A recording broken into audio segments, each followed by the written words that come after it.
Sahabat kisah. 1 tahun setelah Muhammad SAW diangkat menjadi Rasul, orang-orang yang masuk ke dalam Islam terus bertambah. Nabi Muhammad SAW mengajak mereka ke rumah beliau untuk mempelajari Islam secara sembunyi-sembunyi. Rumah beliau terletak di dekat Bukit Sofa, di sebelah utara Ka'bah. Jarak antara rumah beliau dengan Ka'bah kira-kira 10 menit jalan kaki. Rumah beliau sangat sederhana. Tidak besar, tidak luas, dan tidak bagus. Nabi Muhammad SAW tinggal bersama istrinya, Bunda Khadijah radhiyallahu anha, beserta anak-anak mereka yang ketika itu masih kecil-kecil. Mereka adalah Zainab, Ruqayyah, Ummu Kulsum, dan Fatimah. Anak-anak Nabi Muhammad SAW yang laki-laki bernama Qasim dan Abdullah sudah wafat ketika masih kecil. Sahabat kisah, pada masa dakwah secara sembunyi-sembunyi ini, jumlah kaum muslimin masih sangat sedikit dan lemah. Keadaan juga tidak aman, karena bisa saja kaum kafir Quraisy menyakiti mereka. Jadi bagaimana caranya kaum muslimin sholat berjamaah? Jawabannya, kaum muslimin harus sholat dengan sembunyi-sembunyi. Kota Mekah itu berbukit-bukit, dan kaum muslimin sholat di balik bukit-bukit tersebut supaya tidak terlihat oleh kaum kafir Quraisy. Sahabat kisah, suatu hari seorang sahabat bernama Sa'ad bin Abi Waqqas diminta mengimami sholat para sahabat yang lain.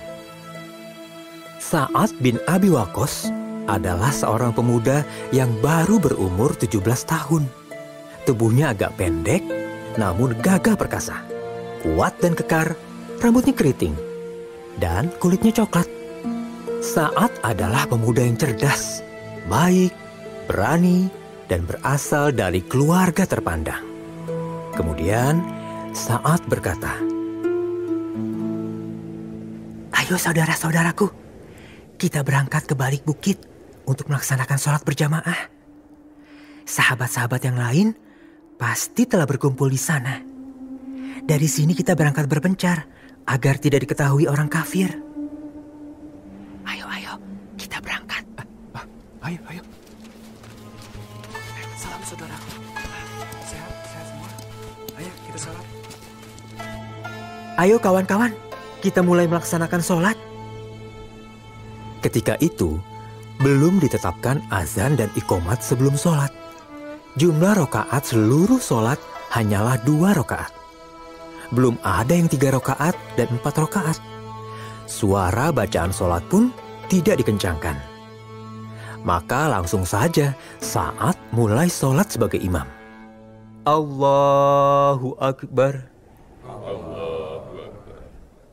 Bismillahirrahmanirrahim. Alhamdulillahirrabbilalamin. Ar-Rahmanirrahim. Maliki yaumiddin. Allahu Akbar.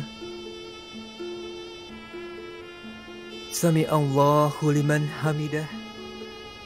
Sholat berjalan dengan lancar. Dengan suasana hikmat, sepi, tidak terdengar suara apapun.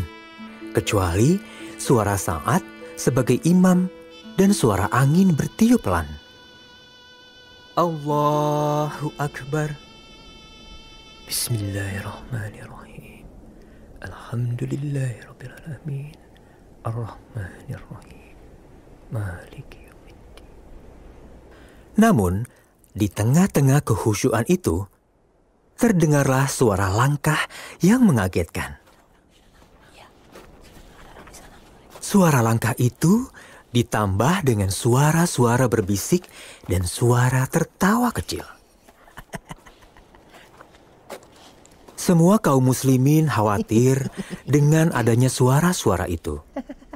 Namun mereka belum bisa memeriksa suara apakah itu, karena mereka sedang sholat. Sholat pun Akhirnya selesai. Sa'ad bin Abi Waqqas mengucapkan salam. Assalamualaikum warahmatullah.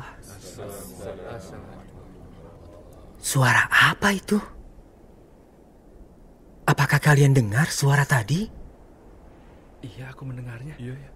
Coba kita periksa. Iya, ayo. Pelan-pelan. Kita harus hati-hati. Sepertinya mereka bermaksud mengganggu kita.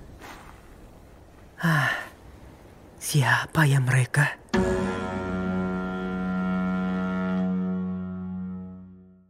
Assalamualaikum sahabat kisah. Bagaimana kisah barusan? Seru kan? Di aplikasi Rumah Kisah ada banyak serial lainnya seperti Sahabat Cilik, Ilmuwan Muslim, dan Sirah Nabawiyah. Yuk, download aplikasinya di App Store dan Play Store. Tetap dengarkan kisahnya di Rumah Kisah.